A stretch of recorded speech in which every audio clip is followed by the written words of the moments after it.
உள்ள போறீங்க. ஆமா. இதுக்கு ஒரு மெயின் காரணம் என்ன? அது தப்பா கூட பணம் எல்லாருக்குமே வாழ்க்கையில முக்கியம் தான். ஸோ அப்படி சொல்லும்போது ஓகே, நான் இத்தனை நாள் வேற விதமா கஷ்டப்பட்டேன். இப்போ எக்கனாமிக்கலா கொஞ்சம் என் ஃபேமிலியை ஸ்டேபிள் பண்ணணும், ஃபினான்ஷியலா ஸ்டேபிள் பண்ணணும். அதுதான் ஒரே காரணமா? ஆமா. ஆக்சுவலி வந்து நான் பண்ணவே வேண்டான்ற மாதிரி தான் இருந்தது. எல்லாத்தையும் விட்டுட்டு தான் வந்து அந்த ஒரு 7 இயர்ஸ் என்னோட கேப்ன்றது அது கரெக்டாகவே நானே பிளான் பண்ணி எடுத்தது தான். நீங்க ஆனா ஒரு ஆப்ஷன் கேட்டீங்களா? யாராச்சும் ஒருத்தர் தான் போற மாதிரினா யார் போயிருப்பா? ஆப்வியஸ்லி ப்ரெசென்ட் தான் போயிருக்கேன். நான் போயிருக்க மாட்டேன். நான் அந்த டிசிஷனை எடுத்திருக்க மாட்டேன். பிகாஸ் வந்து எனக்கு குழந்தைங்க வந்து யார் கூடயும் வேறு அட்டாச்சும் கிடையாது, யாருமே இல்லை பார்த்துக்கிறதுக்கும். ஸோ ஆப்ஷனே இல்லை. அதிகமாக உங்க மேலே வந்த ஒரு கம்ப்ளைண்ட் என்னன்னா, ரொம்ப தொட்டதுக்கெல்லாம் அழுதுறாங்க, தொட்டதுக்கெல்லாம் எமோஷனல் ஆயிடுறாங்கன்னு சொல்லுவாங்க. எனக்கு தெரிஞ்சு நீங்கள் சொல்லுங்கள், எந்த கண்டஸ்டன்ட்டு இமோஷ்னல் பேகேஜோட உள்ளே வந்து விளையாட வந்திருக்காங்க? நான் ஃபர்ஸ்ட் ஆஃப் ஆல் நான் விளையாட போகல. நான் வந்து பிரஜினுக்கு ஷேடோவாக போகிறேன். அவருக்கு அந்த ஸ்பாட்லைட் கிடைக்கணும். சாண்ட்ரா சும்மா போனால் தான் பிரஜினுக்கு என்ட்ரி கிடைக்கும் அப்படின்ற ஒரு விஷயத்தில் நான் போகிறேன். நான் தானே வெளில போகணும். அவர் எப்படி வந்து வெளில போகிறாரு? அவருக்கு தானே இந்த இடம் தேவை. அவர் தான் டிசர்விங். எனக்கு இது வேண்டாம். அதுதான் என்னோட பாயிண்ட். அதனால தான் நான் வந்து பிரேக் அவுட் ஆக ஆரம்பிச்சேன். குழந்தைங்க என்ன சொன்னாங்க? பார்த்துட்டு அவங்க கண்டிப்பாக இதெல்லாம் பார்த்துருப்பாங்க, கேள்விப்பட்டிருப்பாங்க. அம்மா பாரு கமருதேன் உங்களை வந்து காரில் இருந்து புஷ் பண்ணி விட்டாங்களா அப்படின்னு கேட்டாங்க. அப்போ நான் வந்து சொன்னேன், இல்லையே அது வந்து பிக் பாஸோட கேம் அப்படின்னு சொன்னேன். இல்லைம்மா தெரியுமா, நீ அழுகுறத நான் பார்த்தேன், நீ அழுதுட்டு இருந்து உனக்கு வலிச்சதா அப்படின்னு. இல்லை அது கேம் தான், அதெல்லாம் ஒன்றுமே கிடையாது. அப்போ பாரு கமருதீன் கிட்ட நாங்கள் பேச மாட்டோம் அப்படின்னு சொன்னேன். என்ன வந்து பாரு கமருதீன் கிட்ட பேசாமல் இருக்கக்கூடாது, அவங்க எதுவுமே பண்ணலை, நாங்கள் கேமுக்கு தானே போனோம், அந்த கேம் முடிஞ்சிடுச்சுல்ல, இப்போ நாங்கள் எல்லாம் வெளியில் வந்துட்டோம், அதனால் அவங்கக்கிட்ட போய் எதுவுமே பேசக்கூடாது. அவங்க வந்து பேசினேன்னா, ஆனால் அவங்க வந்துட்டாங்க. வந்த உடனே அவங்க அங்கே இருந்து திரும்பி என்கிட்ட அம்மா பாரு அப்படின்னு சொன்னாங்க. நான் வந்து சொன்னேன் பேசு அப்படின்னு சொன்னேன். அவங்க கத்துனாங்க.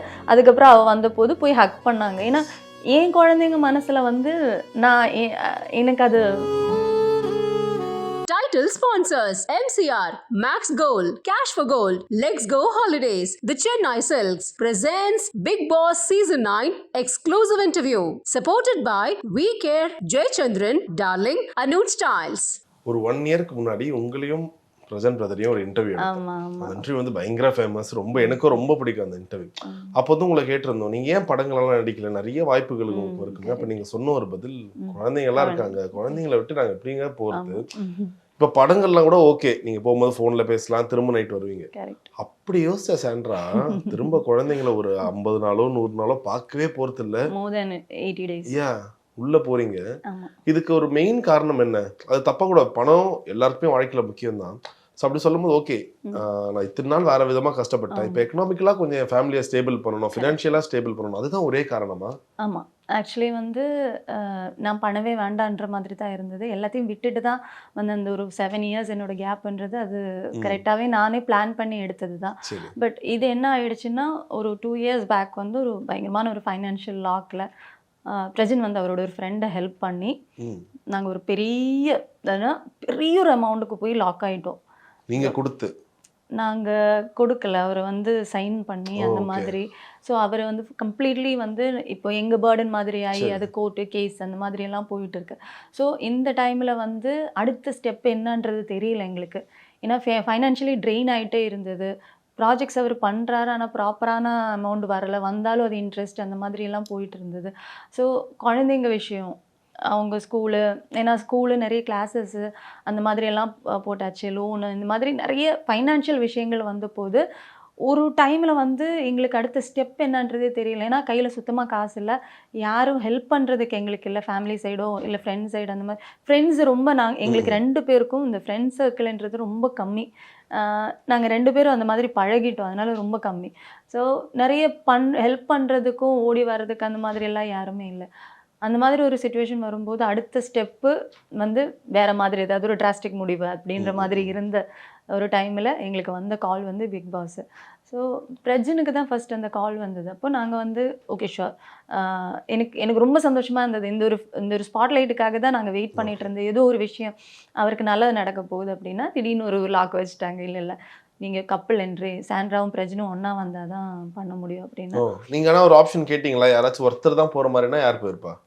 ஆப்வியஸ்லி ப்ரெசென்ட் தான் போயிருக்கு. நான் போயிருக்க மாட்டேன். நான் அந்த டிசிஷனை எடுத்திருக்க மாட்டேன். பிகாஸ் வந்து எனக்கு குழந்தைங்க வந்து யார் கூடயும் வேற அட்டாச்சும் கிடையாது. யாருமே இல்லை பார்த்துக்கிறதுக்கும்.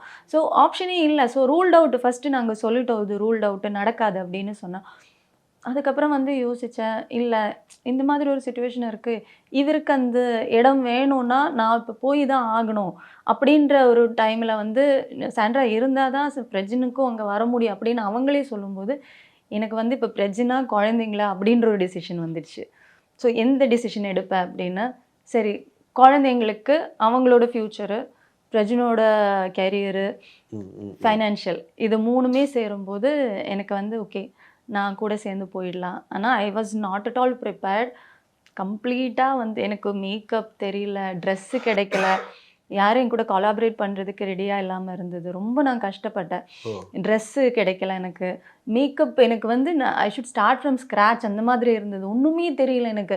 எனக்கு எது எப்படி போடணும், என்ன வாங்கிட்டு போகணும், இதெல்லாம் எனக்கு தெரியவே இல்லை. ஸோ அந்த மாதிரி எனக்கு ஒரு ஸ்டார்ட் அப் மாதிரி ஒரு குழந்தை திரும்ப வந்து ஒர்க் போகிற மாதிரி எனக்கு இருந்தது.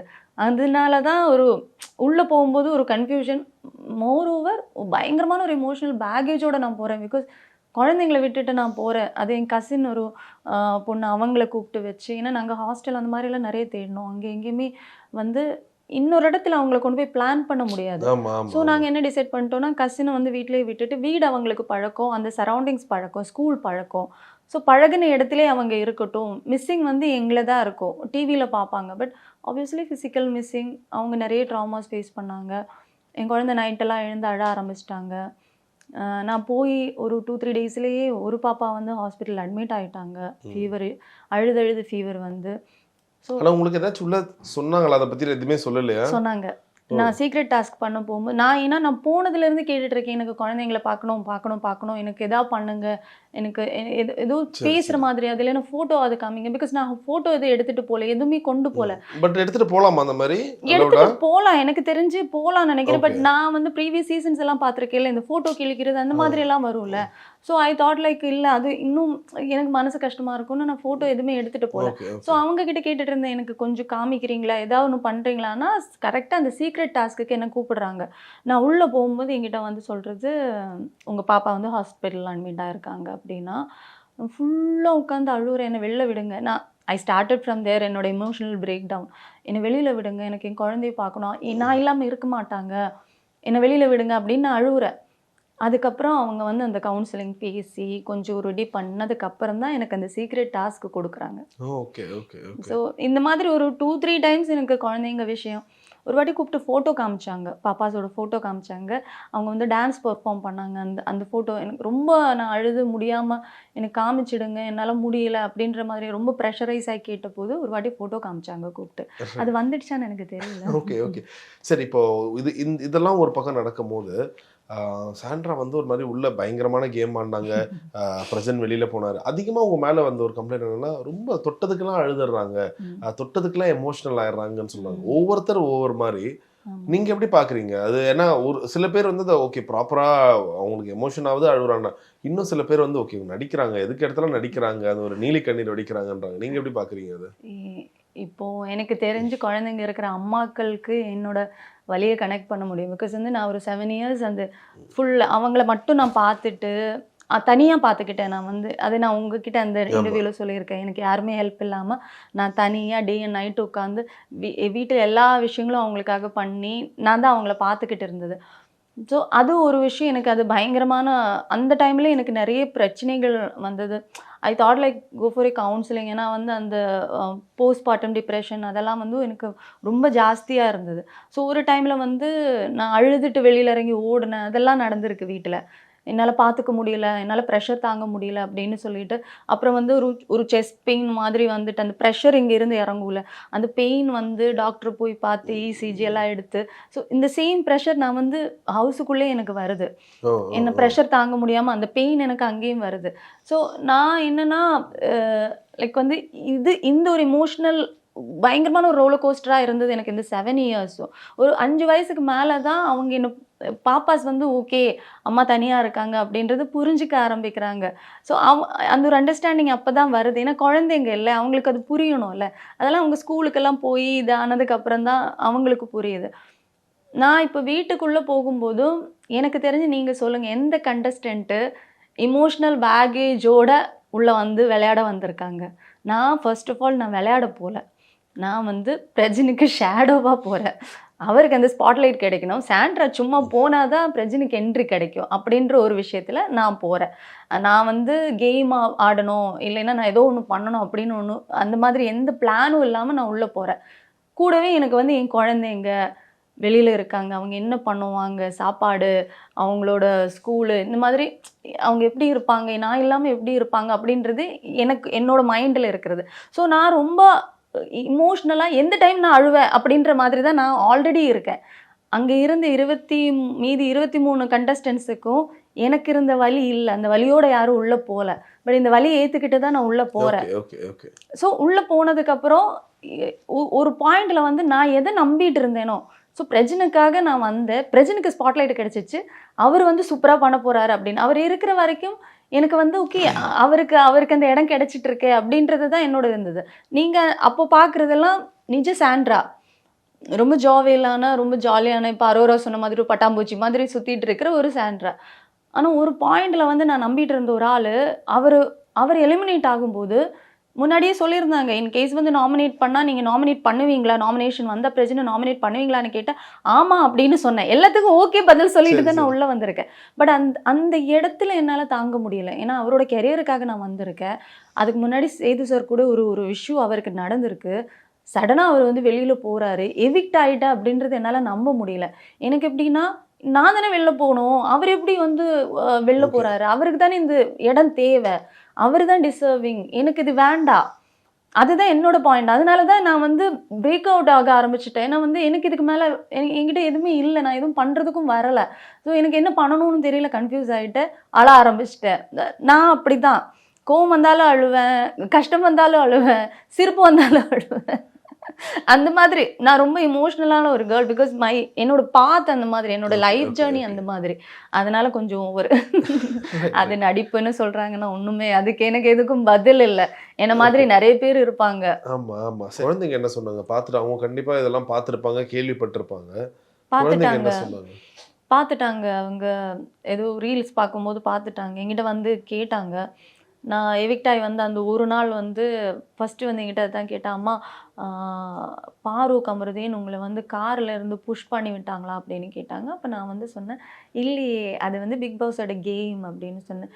இல்லைம்மா தெரியும்மா, நீ அழுகுறத நான் பார்த்தேன், நீ அழுதுட்டு இருந்து உனக்கு வலிச்சதா அப்படின்னு. இல்லை அது கேம் தான், அதெல்லாம் ஒன்றுமே கிடையாது. அப்போ பாரு கமருதீன் கிட்ட நாங்கள் பேச மாட்டோம் அப்படின்னு சொன்னேன். ஏன்னா வந்து பாரு கமருதீன் கிட்ட பேசாமல் இருக்கக்கூடாது, அவங்க எதுவுமே பண்ணலை, நாங்கள் கேமுக்கு தானே போனோம், அந்த கேம் முடிஞ்சிடுச்சுல்ல, இப்போ நாங்கள் எல்லாம் வெளியில் வந்துட்டோம், அதனால் அவங்கக்கிட்ட போய் எதுவுமே பேசக்கூடாது, அவங்க வந்து பேசினேன்னா ஹாப்பியாக பேசணும் அப்படின்னு சொல்லி தான் நான் வந்து ஃபினாலைக்கு வரும்போது கூட்டிகிட்டு போனது. ஆனால் பாரு கமருதீன் வரும்ன்றது எனக்கு தெரியாது. ஆனால் அவங்க வந்துட்டாங்க. வந்த உடனே அவங்க அங்கே இருந்து திரும்பி என்கிட்ட அம்மா பாரு அப்படின்னு சொன்னாங்க. நான் வந்து சொன்னேன் பேசு அப்படின்னு சொன்னேன். அவங்க கத்துனாங்க.